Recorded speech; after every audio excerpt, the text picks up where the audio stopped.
concert concludes with two more of, well, it's really one half of one of Piazzolla's works, the Four Seasons of, well, it's Four Seasons of the Port, but Four Seasons of Buenos Aires, which is, you know, intentionally not reminiscent of, but in the style of, or whatever, of Vivaldi.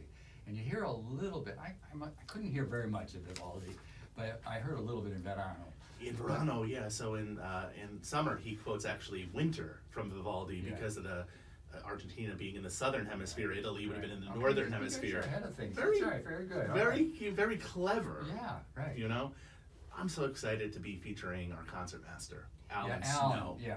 Well, and what a role he's got in this. Man, I don't really know that much about fiddle playing, so to speak, but this has got to be massively difficult. Well, his part, but then the other string players along with him. This sounds massively difficult. They have to take off their classical hats. Yeah, I guess and so. put on their Tango Nuevo hats. You know, really the different sound world completely. Alan said this work has been on his bucket list for years, and this is the first time he's playing it. We had our first rehearsal; he sounded great, but it is a different mentality. Sure. You're approaching it from a standpoint of almost, it's all written out, but almost like a jazz musician, Argentinian. You know, Tango Nuevo combines improvisation and classical together, so they have to combine it, or they have to come to the music with that mindset. And there's a lot of different orchestral effects. Piazzolla. So I should mention that this arrangement was arranged by a Russian composer, Leonid Desyatnikov, and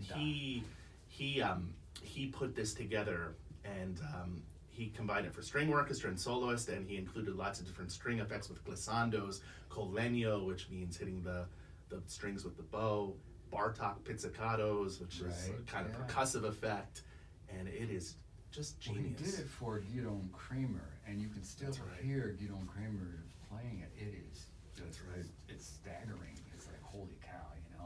Yeah, it's stunning. Those recordings are on YouTube, the Kramer recordings, and I took a lot of inspiration from listening to those recordings, because he plays that piece like it's life or death. Yeah, like, well, it looks like you know. And Alan and we're approaching it from the standpoint of, this isn't pop music, this isn't popsy music, this is serious classical music, and the orchestra needs to treat it like that. Well, no, there are parameters, and you've got to kind of stay within them, even though there's license within that, but you got to do it right. It's fascinating, you know, Alan, while we're kind of laying down the groove, it's written out, but he's adding really lots of vibrato to give it that, it shouldn't be square music. It can't just be like Jessica's piece is metronomic, it just goes. Oh, really? In a way, even though there's rock elements, but with this, you need a little space here and there, and it really does change the character and the color. Well, this is going to be a great concert. It's got to be great. So, it's fun for all of us. It really is. This is one of the most fun concerts I've ever done. Well, we'll look forward to whatever the next concert program will be, but they've all been very, very, very exciting. So this ought to be great. So thanks. Thank you.